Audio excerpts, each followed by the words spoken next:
Welcome to the Jali podcast. I'm your host, Melyssa Barrett. This podcast is for those who are interested in the conversation around diversity, inclusion, and equity. Each week, I'll be interviewing a guest who has something special to share or is actively part of building solutions in this space. Let's get started. Meet Veronica Rogers. She is a performer, a speaker. She writes poetry, songs, stories, and speeches. And she always seems to have life-changing words to share. She's a published author, multifaceted writer, and just really interesting to talk to. She is celebrating her book publication, How to Successfully Prepare for Job Interviews. So I thought I would bring her on so she could tell us a little bit more about the book, but also give us some insight into her life as well. Please join me in welcoming Miss Veronica Rogers. So I am excited this week to have Miss Veronica Rogers here with me. And we all know she is a published author, multifaceted writer. And I know you have a couple of books out, so I'm hoping we can talk a little bit about those. But before we do that, I really wanted to just ask you a question about how you got to be where you are today and who you are today. I know you're not living in the United States, so tell us a little bit about yourself. Well, hello, everybody. To start, I was born and raised in the island of Trinidad and Tobago. It's the most southerly island of the Caribbean, right up next to Venezuela. And so I've been here my entire life. And ever since I was very young, like maybe 6 or 7, I have been expressing my mind in words. And what was interesting was when my late mom was pregnant with me, she wasn't too well, and when I was born, I wasn't too well. In fact, the nurses didn't think I would survive the hour. Oh wow! And for the first 4 years of my life, I couldn't speak at all. But they knew I wasn't mute because I could make sounds and I cry and whatever. And I had something called Einstein syndrome, which they didn't at the time know about. So everybody was just praying that I would be all right and the speech would come. And it did. And I was told that when I came of age to go to school, Mom took me to preschool in faith, believing because I was responsive and everything like a regular child and everything had my mood swings and my emotions and everything else was in check. And they noticed that I was very much in love with music. Anything musical, I would be just high. And so the child is showing everything is just normal. It's just she doesn't have anything to say. Whatever when she has something to say, she'll say it. And so said, so done. The first day, I went and they put me to sit next to some little boy. And apparently he was, some kids when they're small and they're not socialized yet, they cry and they fuss about everything. And apparently he wasn't too thrilled with having a girl come sit next to him. So early to be so ridiculous. and I think the first interaction with a non-family member was then when I looked at him because Mom was still standing talking to the principal. And they said I looked at the boy with such disgust. I gave him the signal to go around. And he started crying because he was flabbergasted and intimidated by my face. Like I was like, "What's wrong with you?" and everybody was laughing at him. And when Mom got home, she proceeded to tell everybody about how I was so bold to tell the child go around by my body language, but I was correct. And then by the second day when I got home, I just started blurting out a whole set of words and just telling them about my day. And they were like, mouths tongue open, amazed that, okay, something unplugged. So they found out, wow, she just had it storing up. She was just waiting, just waiting for the moment. That boy And, brought out the best in you, huh? yeah. Gosh. And well, I've loved words ever since. I just love words. I remember, sometimes when you're on the phone talking to a friend, you start doodling on the nearest thing that you could write on. Yes. And I do remember, even as a teenager, I would be doodling the alphabet, and somebody come and use the phone after and be like, "Who wrote up the alphabet on this book? What is this?" All over wherever I can find, I would write the alphabet in all kinds of patterns and shapes. And when I got to high school and started doing art, I loved cross patch and these kinds of things because I used to do that, writing the alphabet and drawing little lines this way and that way all over the place. And so when I told somebody I really love words, it's like, no kidding. But It's funny. stories have always been a very important part of my life. And I believe that even a mute person can communicate, and language is just wonderful. I started learning sign language when I was a teenager in a semi-military group that I was a part of that was similar to Girl Guides. It was called the Crusaders. And I even more fascinated. And then when the understanding that you can express yourself with poetry and with song, I just had a ball growing up. I mean, I had all the regular troubles of a young person growing up, I suppose. But to me, going into the world of words and appreciating the solace and the refuge of imagination and positive thinking has been very integral in my upbringing, my survival through a whole lot of stuff that I've experienced. And I just have to say, I give praise to God and my parents who are no longer with us.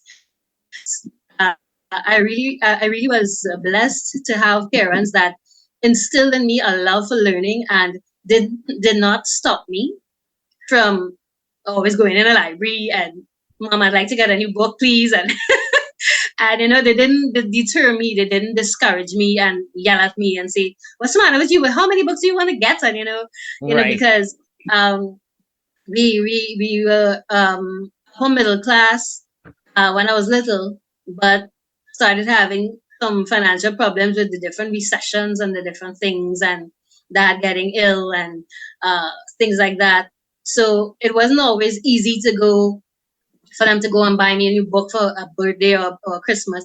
But when I couldn't get it as a gift, there was a library. And was I excited to be able to get to go to the library and get books for free and sit down for hours. And Mom didn't have to worry about, okay, we don't know where V is.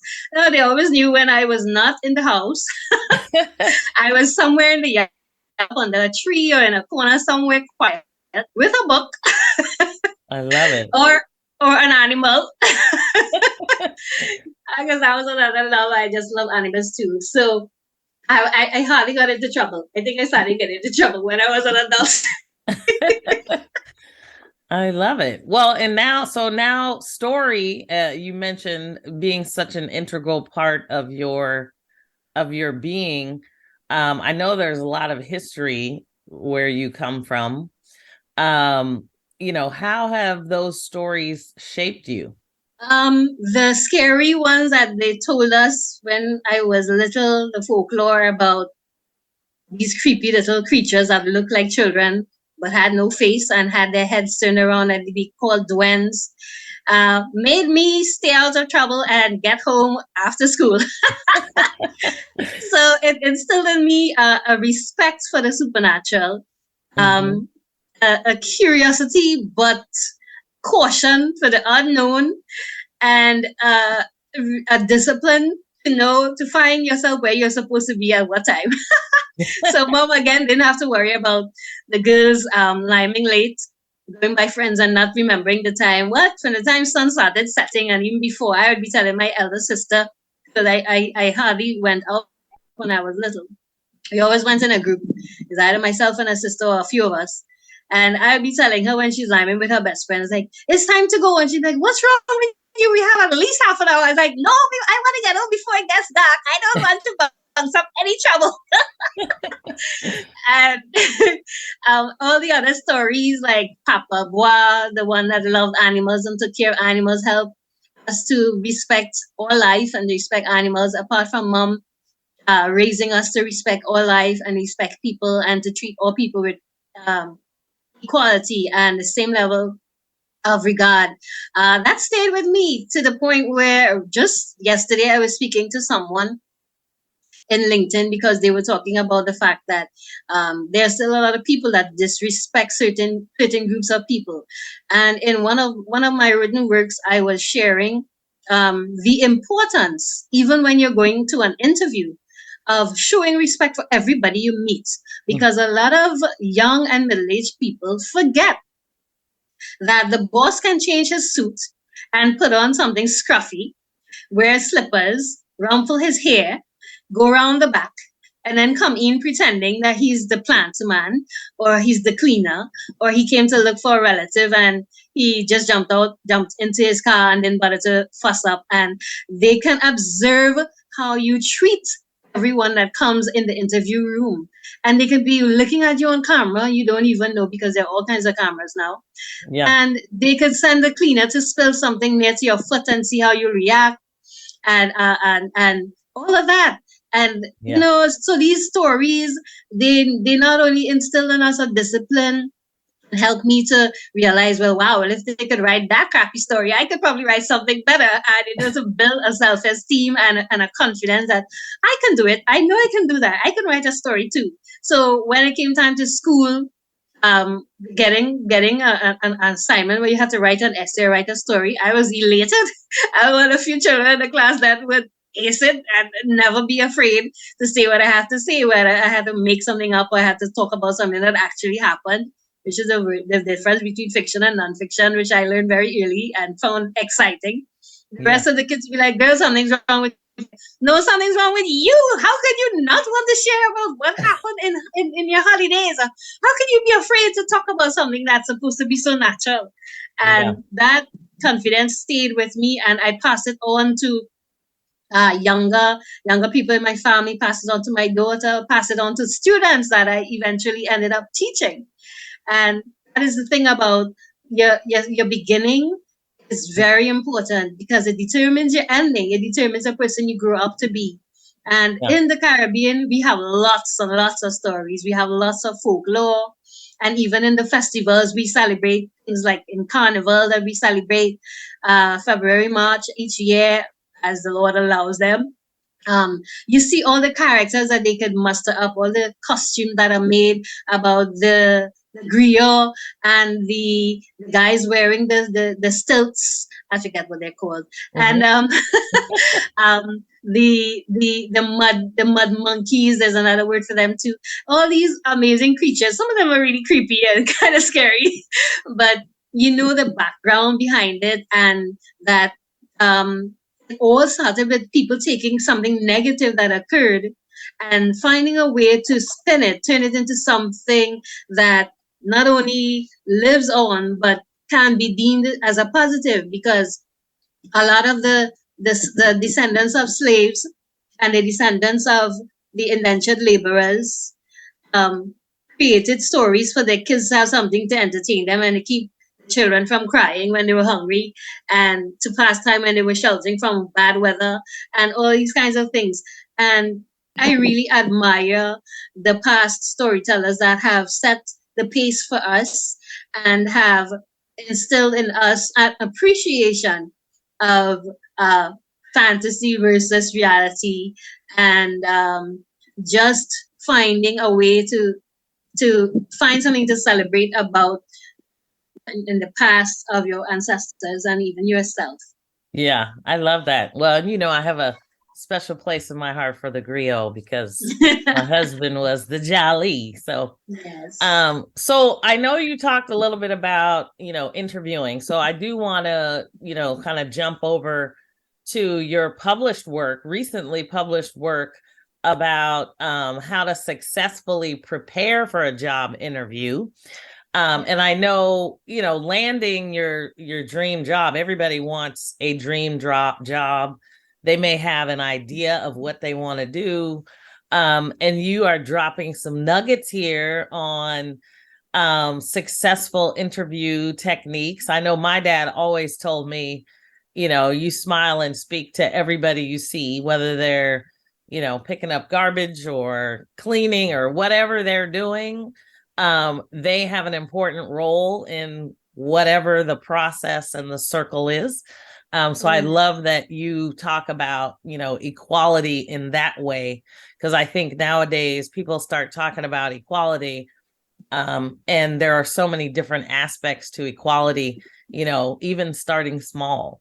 So tell us a little bit about why you wrote the book, and maybe a little bit about, some of the benefits, some of the things in there that might be helpful. Okay. Well, I started working in 1989, volunteer work first for different family members who had businesses and needed help. And that got me a lot of valuable volunteer experience. And even while I was doing sales work or whatever it was, you'd always come across some potential customers that maybe one of the siblings, maybe my sister, might have been a little uh, afraid of or perturbed to deal with because of their appearance. But I always had a mindset: there's a person inside of there, regardless of what they look like. Mhm. And so, from an early age, again, I just showed respect. And what actually helped her get some sales was the fact that I didn't snuff them, I didn't snob them, I didn't act like, okay, we don't want you, you go away, because of the fact that he's not wearing a shirt or whatever, or the hair is in a mess or whatever. And these people went back and told other people, hey, go and buy something from that place. There's this girl that's helping sell, and she's very pleasant, and customer service one on one. If you're not respectful of everybody that you meet, you would not have the success that you want to have as a customer. And you found that they'll send their sisters, they'll send their aunts and their uncles and whoever else. And during the course of selling them the product, they would say, you so and so and so and so. And they'd ask me about what happened earlier when this particular person came in. And I'm like, well, I just answered their question and tried my best to be of help. And didn't, if they bought something or they didn't buy something at the point in time, I wasn't upset, and they were. I guess I was always by my life being a light and also being a teacher, because you always meet somebody who is amazed or didn't know it that way, and so you're able to again impart knowledge and information to other people. When I started working, I had a lot of trouble, not because of not having qualifications and things like that, because I went to college and got very good grades. But again, the respect and the understanding that everybody deserves a chance and everybody deserves equal respect, across the board, no matter what sort of company I interviewed with or sought to get a job at. You saw that in play. You saw it in the waiting room with the different people that were waiting. You saw it when you went into the interview room. And over the years, I would say basically 30 to 32 years of working, I have had many, many interviews, probably over 100. And I learned from each one. I would take note of things and try to glean whatever information I can get, not just about the companies that I interviewed with, but people. I like studying people. And I realized over the years I was struggling with this thing that I don't know if you've ever heard of something called a negative cycle or negative pattern. Um, and some of the reasons why they come to be. But unknown to me, I only found out about it this year. Um, I was not getting to keep jobs. And it wasn't because of anything that I was doing or not doing. It's because of a whole lot of other elements. And I remember somebody telling me last year that anything that is negative that has happened in your life, you should try to forget it moving forward. But even though they said that, I was thinking there are some elements of our past that we shouldn't try to forget, even the bad things, because you not only learn from it, but you can turn that bad thing or that thing that people perceive to be bad into something good. And I wanted to do that. So I thought about some of the bad things in my past, like losing a lot of jobs that I had, really great jobs too, and some of the pain that I experienced being persecuted by coworkers who didn't like me for one reason or another. And I said, how can I use that to help other people? Because that's what I'm all about. And how can I turn that into something positive? And I thought, okay, I can take all that I've learned in that experience or that aspect of my life and put it into a book so I can help other people to be prepared and to do better when they have to face this thing that I've had to face so many times, interviews, because it became an art. I became like a professional interviewee. It was ridiculous. There was a particular year that I went to interview at a company that was making bulbs. And I think that was the first time I used the word diversity and got people raising their eyelids. It was a panel interview. And when I walked in, I saw the females looking at me a certain way. And because at that time I was rocking an androgynous look. So I had a lovely business suit on, but I didn't have the feminine hairstyle. I had my hair cut short, and everything was neat, and I had all my documents, and I had my poise and my good posture and my good handshake and all the works.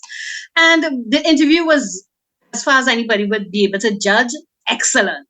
I aced it. There wasn't anything that I didn't say that I should have said, and they asked me a question, and I answered them, and I used the word diversity, about embracing diversity.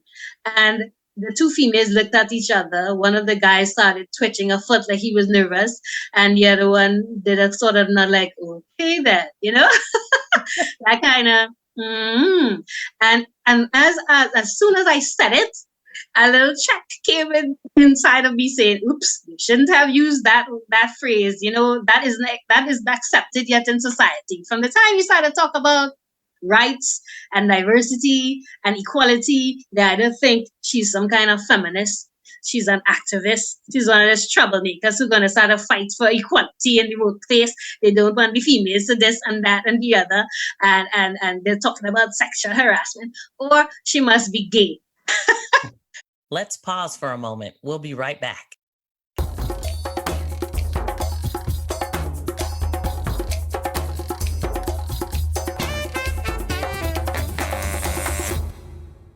I kept thinking, not only is this important now, because all these people who have lost jobs are going back into the world of work and going back into the rat race looking for work.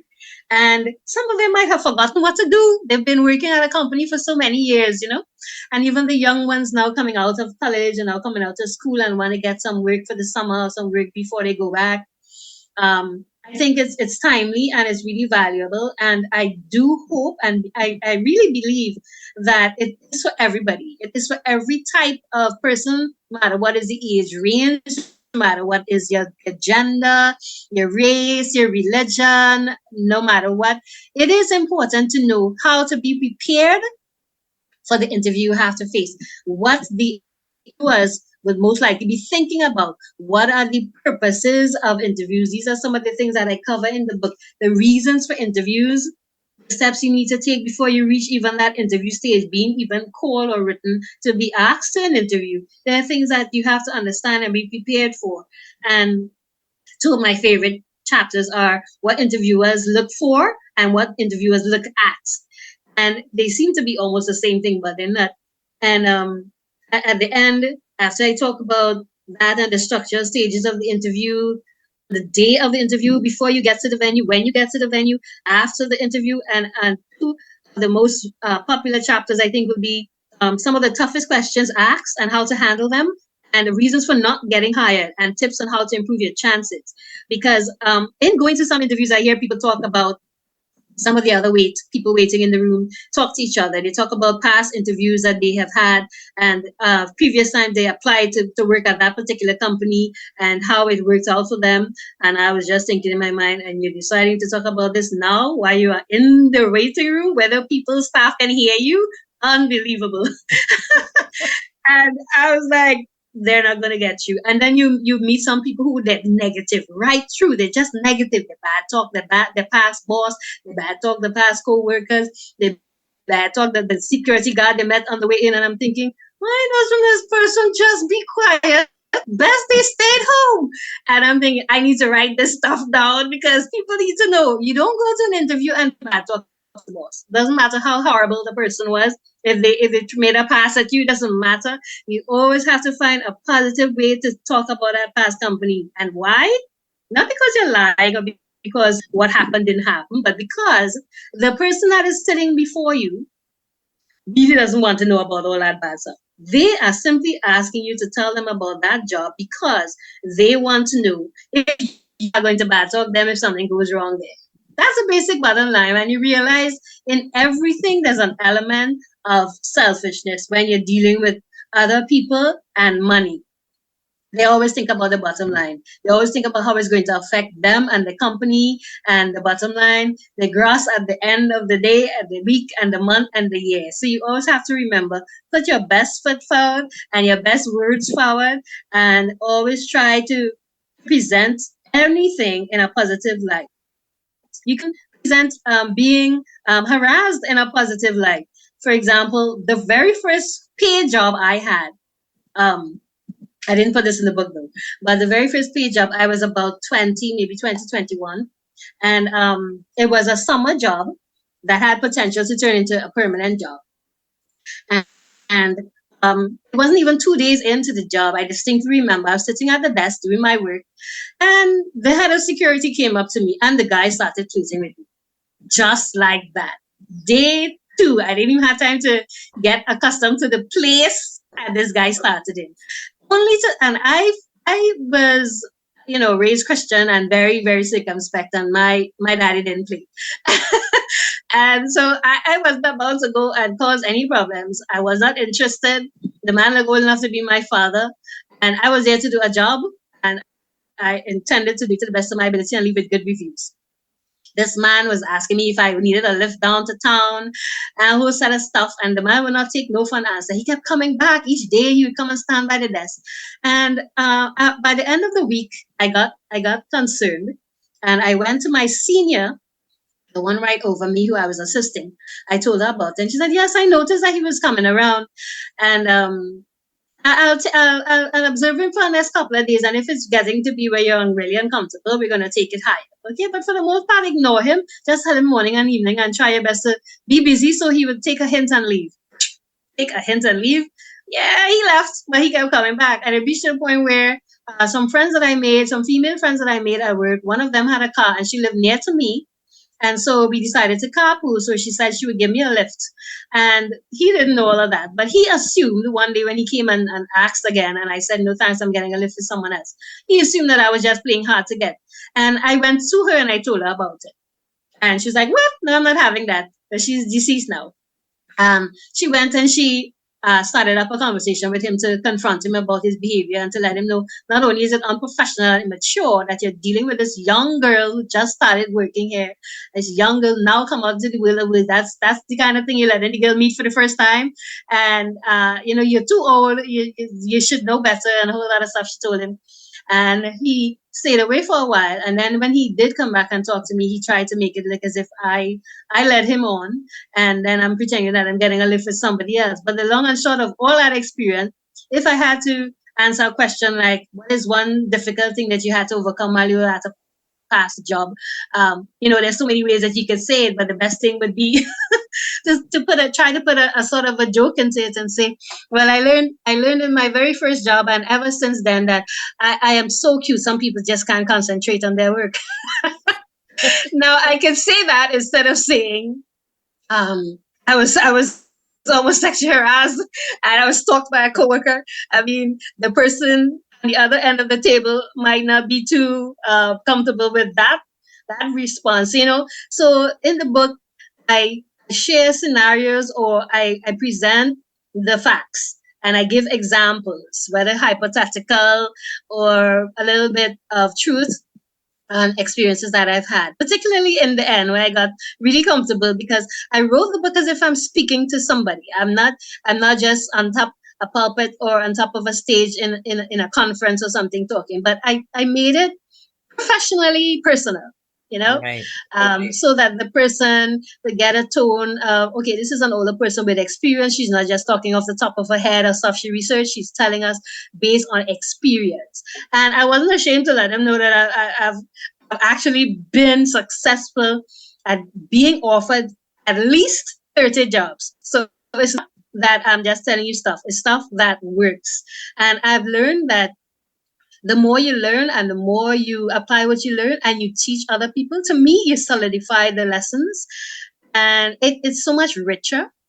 And even the bad things that you accomplish, you're able to look back and, hey, I can look back now and laugh at that encounter with that guy. And I was like, at the time, this is scary. Do I have to leave? And you know how it works out by me maintaining my composure, maintaining my values and my respect. I had so many people batting for me and defending me. I didn't have to tell him anything. And Well, and when he that got was a the lot, title, the last, right? yeah, I mean, that's yeah, what's nice about having people that will support you and speak yeah. up for you, even when you may not even know how to speak up at the time. That's it. That's it. Because I was so young. I mean, literally my first job. Yeah, it Yeah. can be scary, right? Yeah.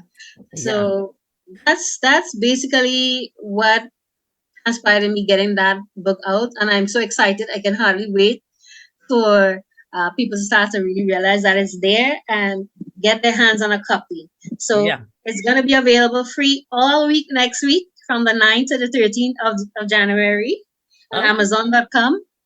So I'm telling everybody that's my gift to you. Well, If you that's don't nice. get in on that during that time, that's it. Oh, Pay fantastic. $7. So now, So and what's interesting is I know you have another book that you have coming out that talks about anger. oh yeah, are you angry? Well, I'm hoping that I can get it out by the end of the month, but self-publishing is hard, girl. It's not as easy as people made us think. I'm Yes. so learning. Yes, it is hard.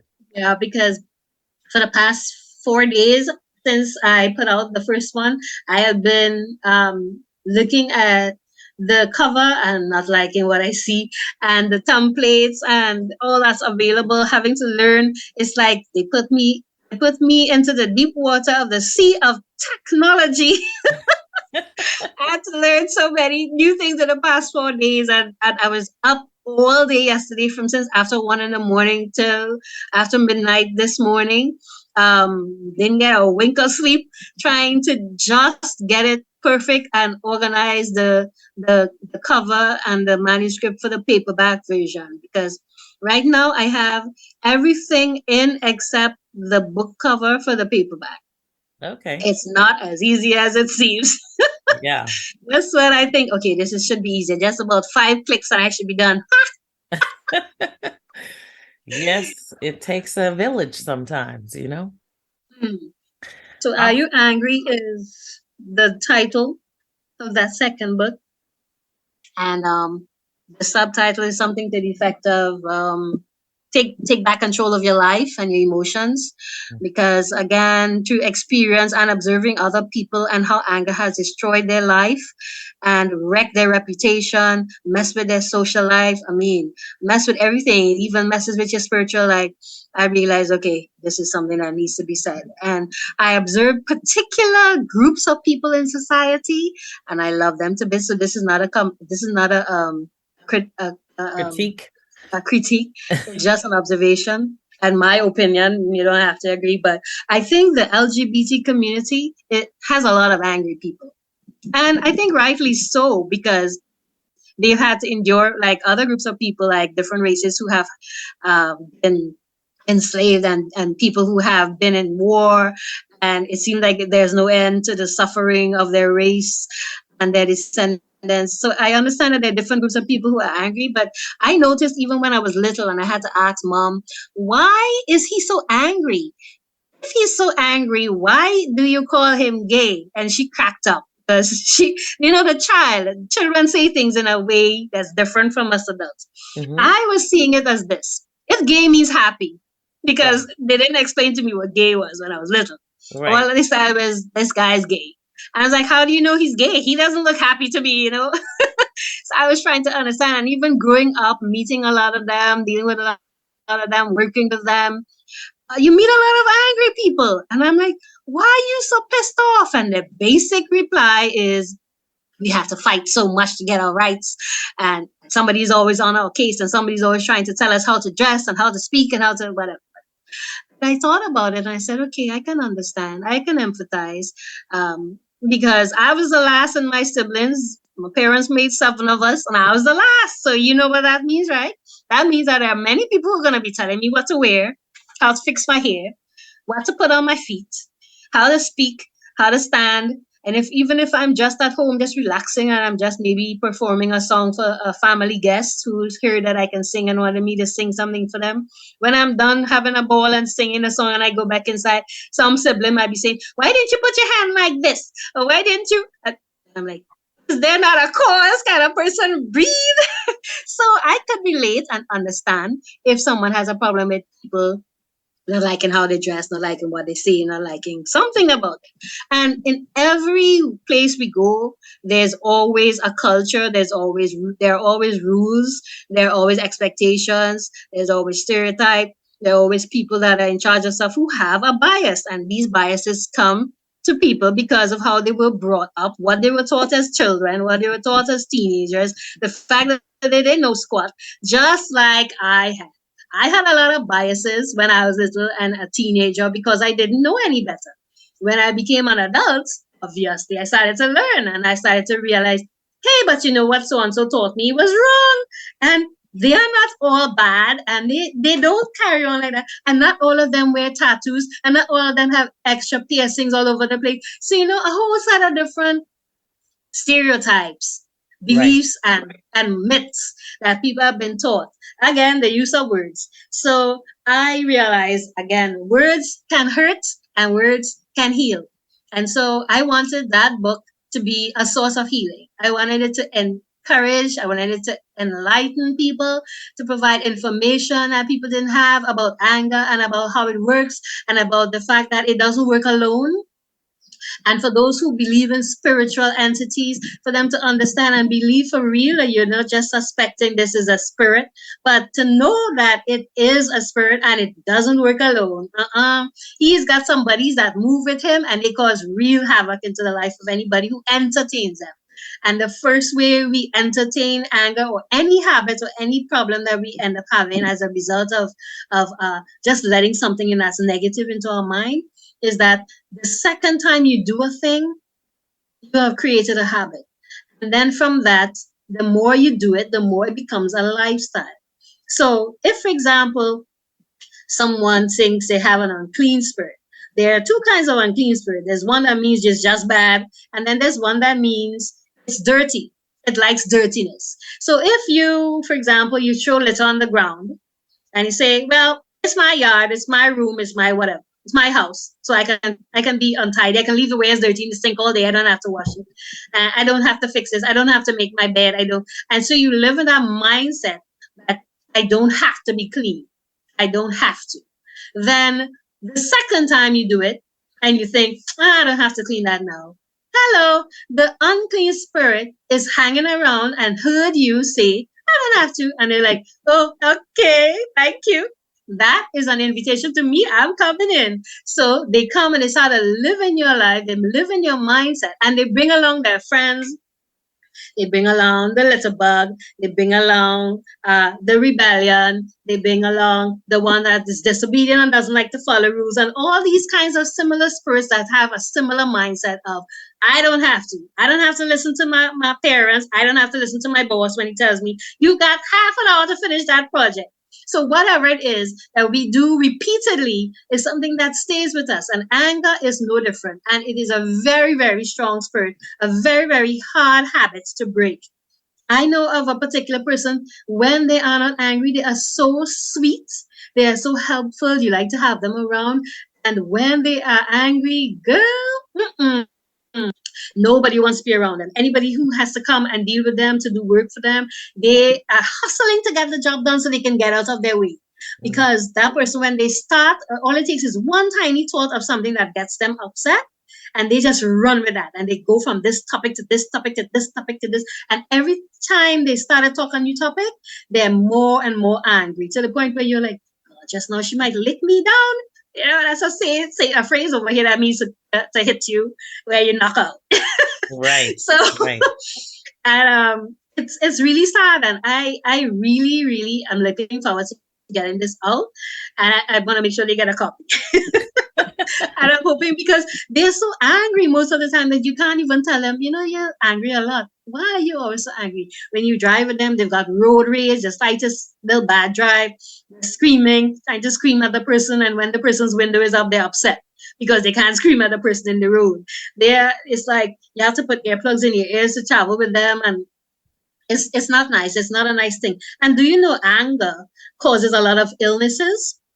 It's Sure. responsible for high blood pressure, for heart problems, trouble sleeping, indigestion, and then the list goes on. It's amazing. So I really am looking forward to getting that out there, and I hope, and I trust, and I believe that it's going to be a blessing to people, and it's going to really help people. And I mean anybody, Yeah. not just people of one particular nationality or one particular or religion or any group or anything. It's a great book for every person. As long as you can read, you can benefit from the book. I hope maybe one day I can maybe even make an audio, or I might just read it and put it on YouTube. Definitely, definitely. Well, and it's so interesting because, I think there's a lot of people that think about anger, for themselves because we are angry. And I know even in the workplace, a lot of times we are the angry Black women Mm, because we want to speak up and say something. But, you also encounter other people who are directing their anger at you, yes. which is Yes. always challenging, especially when it's a senior person or your Yes. manager or, Yes, or it's hard to something. talk to and tell. Yeah, it's called misplaced anger, and usually, it starts. The seed was sown as a young person, whereas a person in authority over you, someone older than you, whether a parent or an elder sibling or whoever, hurt you. They did something either to offend you in word or deed, or they made you feel less than, made you feel as if what you had to say or what you had to contribute was not good enough. And so that seed was planted in there from that age, and you grew with that if that wasn't dealt with. And so you find that you grew up now, and everybody who's an authority over you in any kind of form or fashion, you're ready to snip at them. The slightest thing, they just have to disagree with something, and you, what? How you can you go on? Oh, and another see it is people who have been hurt by someone of the opposite gender.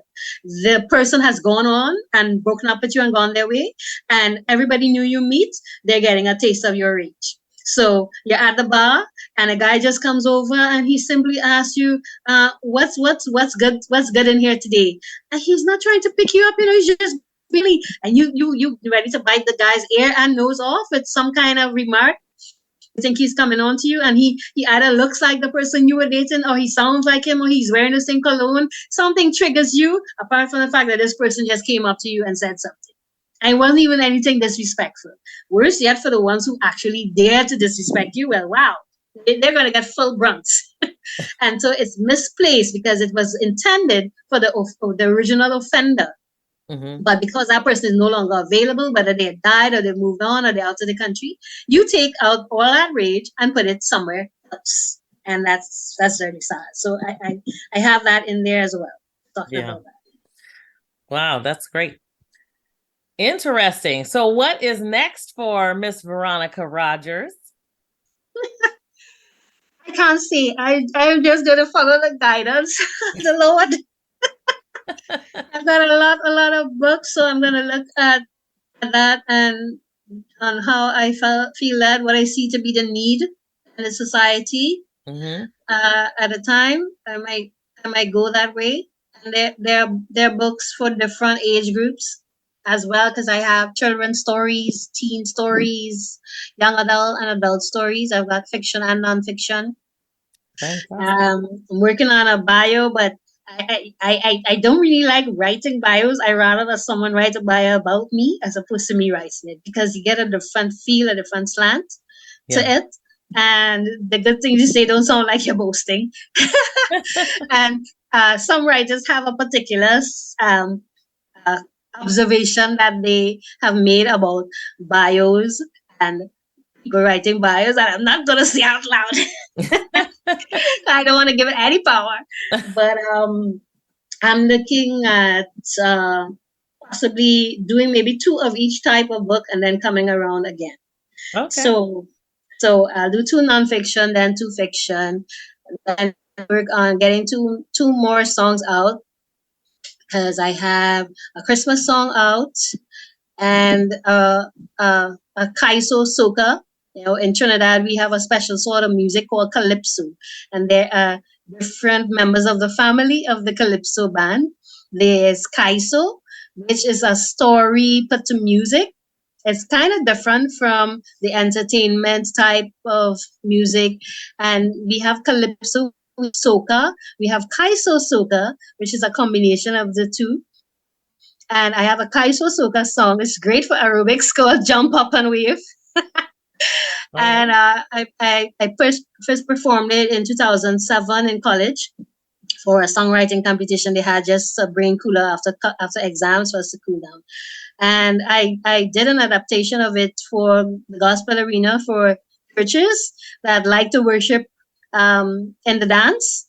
So I have 2 versions of it right now. So I'm probably going to be bringing out one of them later this year because Carnival is coming. They've already started their prelims and stuff like that.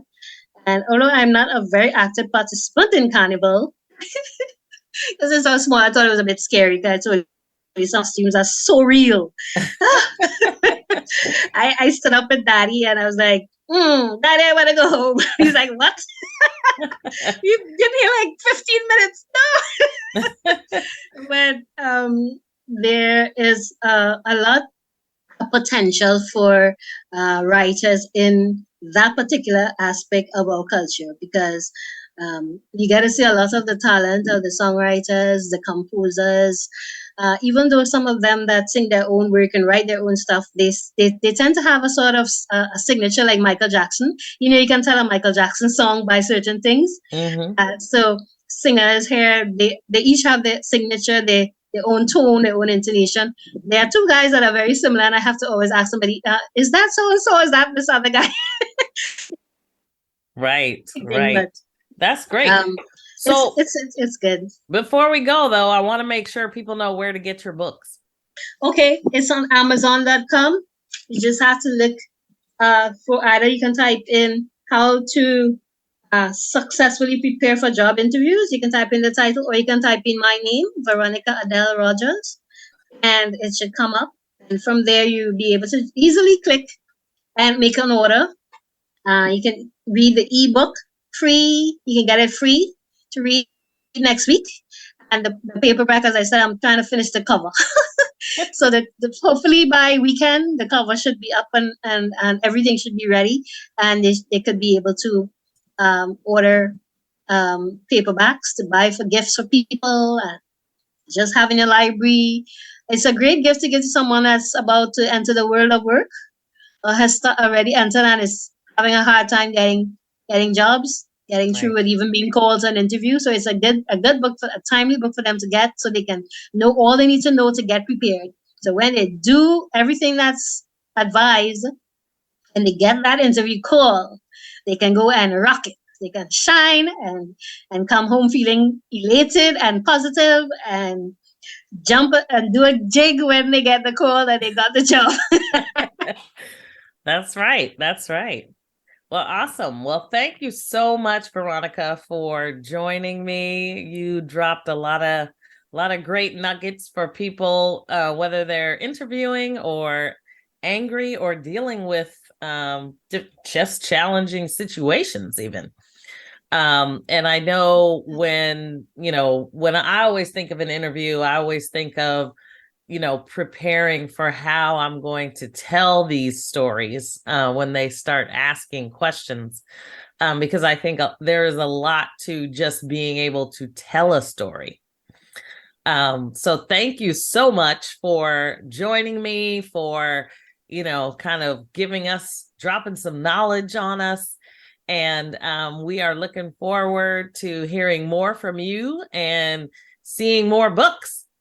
So congratulations, and we hope we will continue to hear from Veronica Rogers. Sure. Looking forward to chatting with you again. Absolutely. Thanks for joining me on the Jali podcast. Please subscribe so you won't miss an episode. See you next week.